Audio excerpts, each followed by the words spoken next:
Good evening, Chiefs fans. It is a solo show with your boy here on the Fastest 40, brought to you by Odyssey Sports.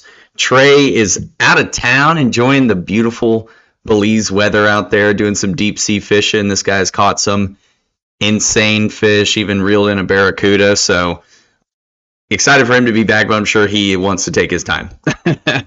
So we'll kind of go through a few things here, the off season. Nothing too wild. We're in the tail end of June. The NBA Finals, the Stanley Cup Finals, all of those things is wrapped up. We are pretty much full on baseball mode with some sprinklings of the NFL here and there. So really going to pull from the very bottom of the hat to see what we can talk about here for the Kansas City Chiefs. Isaiah Buggs, defensive lineman, been going through his fair share of troubles, right? He was arrested earlier this summer for alleged animal abuse. He then was going to be put on bond or bail, I think is the correct term, on bail. And then he gets arrested again. So domestic violence being the next charge there, where ultimately that bail was denied. It took a little bit, but the Chiefs have finally filed the paperwork officially to release Isaiah Buggs. So he is no longer a Kansas City Chief. He's now a free agent. Obviously, he has not been through the legal proceedings, but nothing is looking good based on what's been uncovered so far following these arrests. So, ultimately, I think it was a good move by the Chiefs. I don't think there's too much dispute there. More than anything, it was, why did it take so long, right? And I think maybe a little bit of an answer to that is that the legal system at its core says that you are innocent until proven guilty. So if I know the Chiefs, they were doing their due diligence, they were searching into kind of what the allegations were, getting a full synopsis of the scenario before making any judgments or moves based on those things.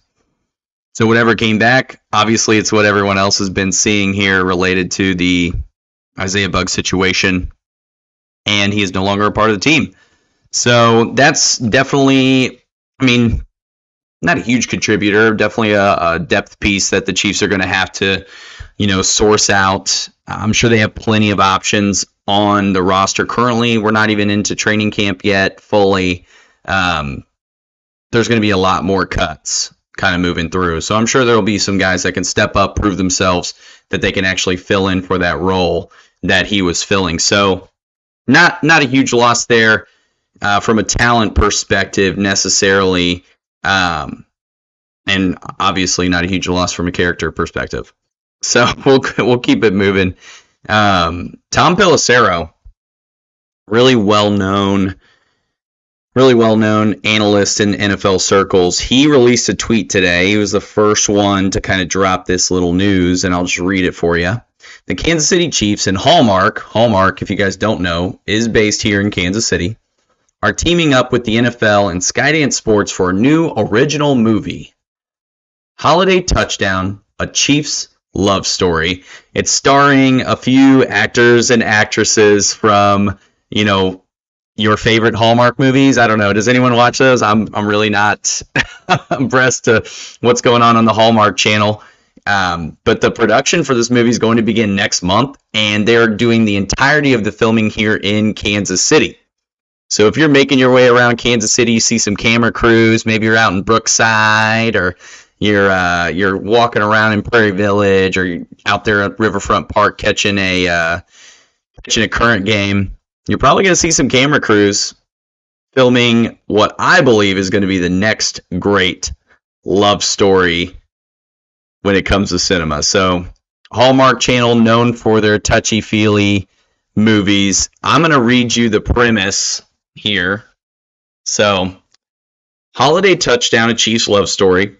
Alana is sure that her family's lifelong history as Kansas City Chiefs superfans makes them a frontrunner to win the team's Fan of the Year contest. Now, Derek, Director of Fan Engagement, is tasked with evaluating how Alana and her family stack up against the other two finalists. As the pair spends time together, it's clear there's a spark between them. But when her grandfather's vintage Chiefs good luck winter hat goes missing, Alana begins to doubt everything she believed about fate, destiny, and even questions her future with Derek. Unless, that is, a little Christmas magic can throw a Hail Mary. I mean, that sounds like a Hallmark card if I've ever written one. I mean, that is going to be hilarious. My only question is, where in the world could they have pulled this inspiration? It's not like we've been following a love story the entirety of this, Kelce Mahomes era, right? Whether it was the bromance between Mahomes and Kelce, whether it was the love that Kelce and Mahomes have for their coach, Andy Reid, or whether it's probably more likely that it's the most recent story, the Kelce and Taylor Swift saga that's been going on, where Hallmark was like, okay, we need to take the hometown team and make a movie out of this bad boy. The Chiefs are everywhere. There's no disputing that. You're seeing these guys courtside at the NBA Finals. You're seeing them travel the globe. Obviously, the New Heights podcast, they are going to be recording from all over the place this offseason. And it's clear to me that the Kelce and Taylor Swift relationship is really driving this home for Hallmark and for the Kansas City Chiefs. I don't know if anyone remembers this, but last year, the Chiefs actually released on their social media page a little Hallmark movie sort of knockoff / preview, and I think it was for the playoffs or it was for the beginning of the season. I want to say it was the playoffs because I think there was a holiday theme to it. So I almost wonder if that's kind of like a trailer for what's going to be coming, right, in this movie. But moving on to the love story that is Kelce and Taylor Swift, another chapter to this story is sort of unfolded, right? We've seen the videos of Travis Kelce cheering from, the box seats, or just going kind of full on fanboy at these concerts from wrist to elbow in friendship bracelets. Most recently, he took it a step further, right? So the New Heights podcast, they're recording an episode in London. Just so happens, Miss Swift has a show in London the exact same week. So Travis Kelce gets the invite from his girl to come up on stage, full tuxedo drab, and perform. He even does a little jig out there on stage, which is pretty funny. But he eventually lifts her up and carries her to a prop couch. And next thing you know, for the next 24 hours, all people can talk about is how sweet and adorable the Swift-Kelce relationship is. Which, I mean, more power to them. It's awesome they've lasted this long. I think celebrity relationships are probably, every relationship has their own challenges, right? But maybe a little bit tougher for them, money and all that aside. You just don't have privacy, and I think that's what really drives a healthy relationship. And so it's awesome that these two have been able to make it work, and I think it's really cool in terms of just like promoting the Chiefs brand. The Kansas City Chiefs love it. The team is in a unique position that really in football, you have not seen a team in this type of a position since, it's a handful of times that it's ever even happened, right? We're talking the New England Patriots. Obviously, that whole run with Brady put them on an international stage. The Cowboys really had a strong push in that exact same way in the 90s. And then to find another team that has even come close, I mean, maybe you can talk about the Niners a little bit, but the Pittsburgh Steelers really were pushed to the forefront in the 70s for what they were able to do. Now, the Chiefs are in that unique position where they're getting pushed to the forefront on a national level, but because of social media, because of the reach that all of these athletes have today, and you can contribute a little bit of it to the international series that are played out and the Taylor Swift romance, the Chiefs are in a unique position to have worldwide fandom, which if you're a Chiefs fan, that's got to feel pretty cool. especially if you've been riding with the team like I have since the 90s, basically, as long as I've been able to comprehend what I'm watching. There were some darker days, some different times that you came from if you were a fan of this team for that long. And just seeing the growth on a worldwide scale is insane. You have people showing up to Taylor Swift concerts around the world wearing Travis Kelce jerseys. I mean, what more could you ask for? What a great story. And just to see that they're doing so well. And, Kelce's a showman. He likes to get up there and strut his stuff. I'm not surprised to see him get the invite to finally come out there. He's talked about a lot of times, right? Wants to be an actor whenever he wraps up his NFL career, kind of dabble into some of that. There was a video of him at a Taylor Swift concert, kind of hanging out with Tom Cruise. Insane. But, those are the kinds of doors that he's able to kind of walk through at this point because of the notoriety he's getting. Really, on that side of things, it wasn't really there a ton, right? I mean, he golfed with Justin Timberlake and that sort of thing, but now he's getting a little more exposure than maybe he would have otherwise, which is cool for him too.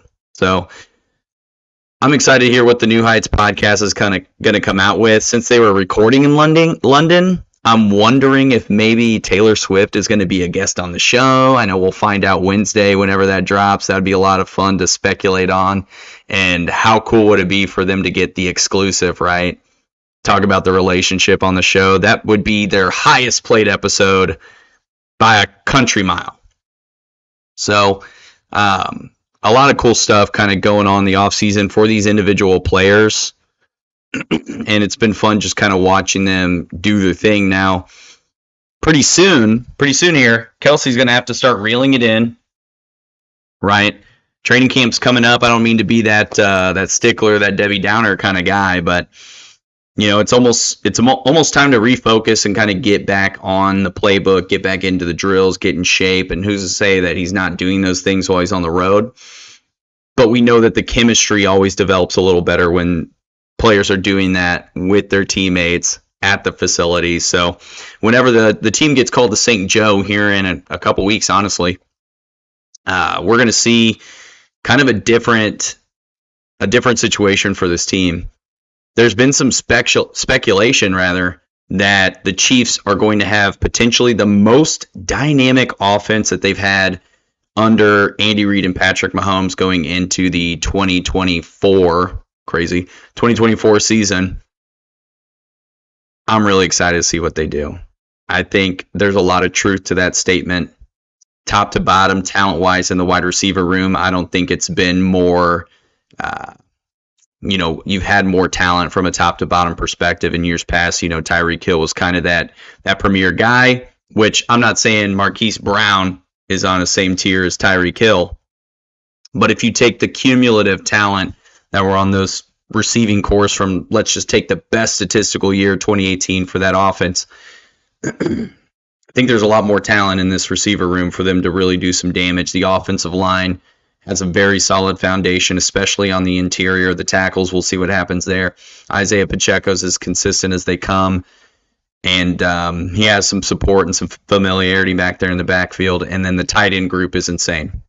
I think it's the same thing, where there's just a ton of potential behind Travis Kelce for them to do stuff. And it's clear that the defense, maybe they take a step back slightly from what they did last year, but a lot of talent has stayed on this roster going into 2024. So I'm ready for training camp.